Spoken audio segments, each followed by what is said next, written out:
You notice massive shadows passing overhead. Creatures so enormous they block out what little ambient light filters down from the surface.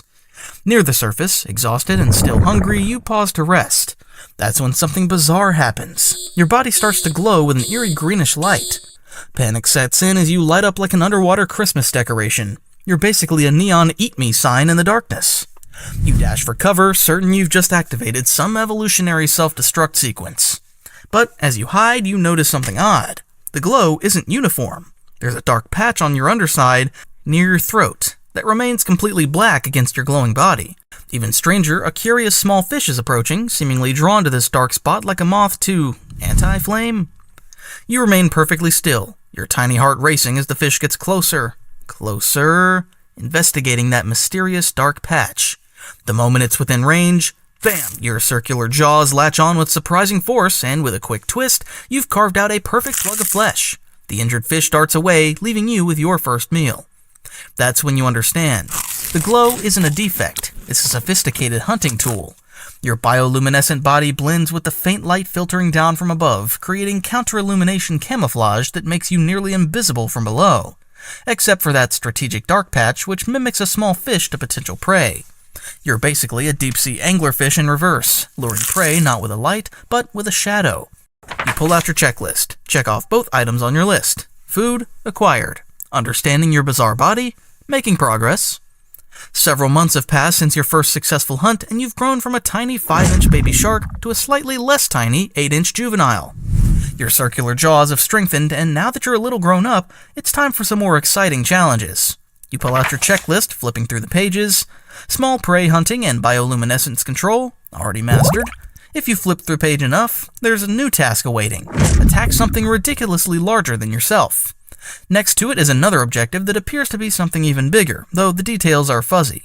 You circle the first task with determination. During your nightly vertical migration to surface waters, you notice those massive shadows again, the ones you've been seeing since your birth. Tonight, one particular shadow catches your attention, a yellowfin tuna about 6 feet long. The flesh on its body looks amazing, and its shiny scales are practically hypnotic, making your mouth water. You decide to trail behind it slowly. But how do you attack something so monumentally larger than yourself? You can't exactly tackle it or wrestle it into submission. As you ponder this strategic challenge, you realize you don't need to lure this giant. You're so small that it probably won't even notice you latching onto its massive body. You position yourself beneath the tuna and make your move, latching onto its side with your circular jaws. Your teeth sink in, and then the real magic happens. Your entire body spins like a drill bit, using powerful neck muscles to rotate while your teeth maintain their grip.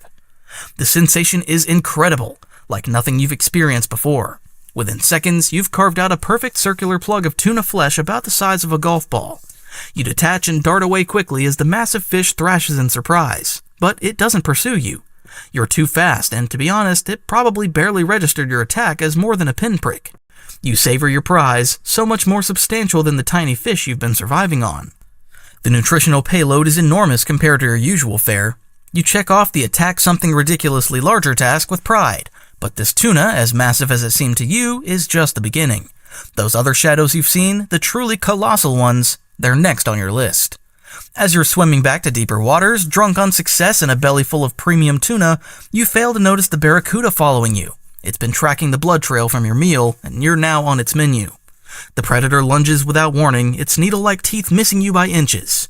You drop your precious tuna chunk in panic and dart toward the darkness below.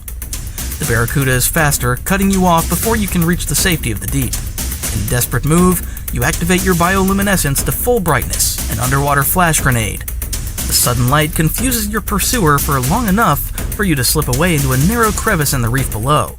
Heart pounding, you wait as the frustrated barracuda circles above. That was close. Too close. Turns out being a parasitic predator comes with its own risks. You're specialized for hit-and-run attacks, not prolonged chases. Your teeth might be impressive, but the rest of you is basically a snack-sized package for larger predators. Once the danger passes, you continue your descent, thinking about your next challenge. Those jaw muscles of yours are developing nicely. They need to be, considering they're doing the work that a full body would do for most predators. Pound for pound, they're becoming some of the strongest in the ocean, capable of generating incredible force for your size. The coming weeks turn into months as you hone your skills on increasingly ambitious targets. A year passes and you've officially graduated from tuna to the big leagues. Your checklist now includes dolphins, small whales, and even larger sharks. Each presents its own challenge. Dolphins are quick and smart, often darting away if they sense you approaching. Whales have thicker skin, requiring more muscle power to extract your cookie. But nothing beats the satisfaction of carving out a perfect plug from creatures hundreds of times your size.